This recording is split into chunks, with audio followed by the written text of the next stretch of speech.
Thank you for staying with us on the pulse. Now time for the sport. I'm Gary Al Smith.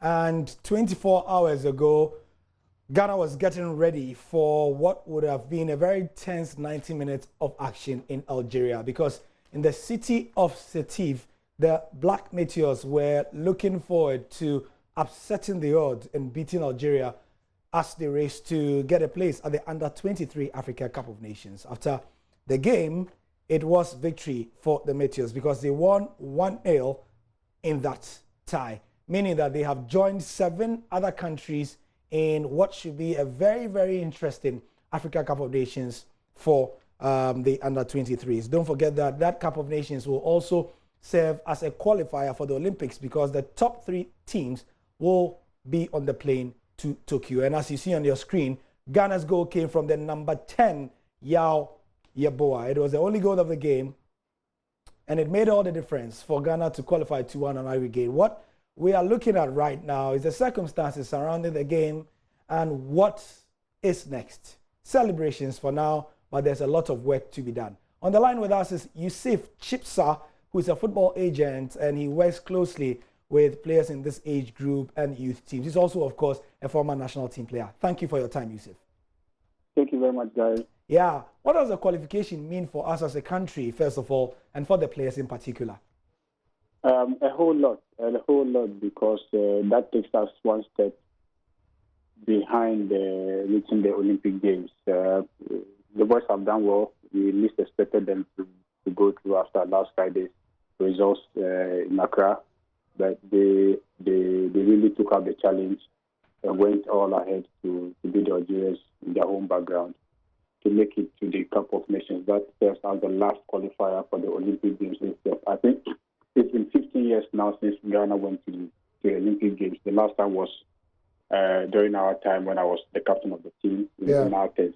So this time, Ghanaians are really looking forward to see Ghana represent at the Olympic Games in Tokyo 2020. I mean, you know that before yesterday's game, overwhelmingly the outlook for this team was that they were not going to qualify, based solely because of the way they played in Accra in the first leg. What does that say about our, our belief in our own team? I think it's negative. The belief that we had in the team was not that good. As fans, we should be able to cheer the team up even in bad times. It wasn't yet all over, but we gave up as Ghanaians just because we felt that the team didn't perform well. They weren't up to the task in the home game. But in football, it's a whole lot of things. It's not over until it's over. Yeah. And congrats and kudos to the technical team headed by Brian Tanko and the boys headed by Yao, who got the goal, the only goal of the game, to make sure we represent in Egypt for the last qualifier. I think we should learn a lesson from this as it goes on. We should cheer up the team until it's over. We gave up too early, but the guys have done really, really well. And I was very much happy to hear the coach showering all the praises to the boys. I mean, we need to commend them. They've done really well. Yeah, sure. Yeah, Yusuf, I must ask you.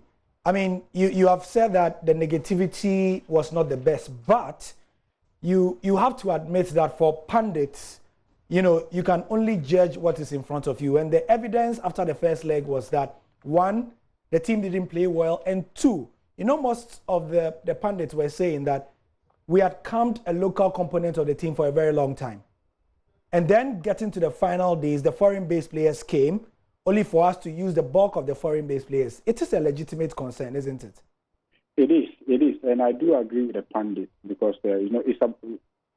before God rose to play, the pundits have got their role to play, which they did. The fans have also got their role to play, which somehow I think didn't go well because it's the duty or the task of the pundits to give us the technical digest of the game.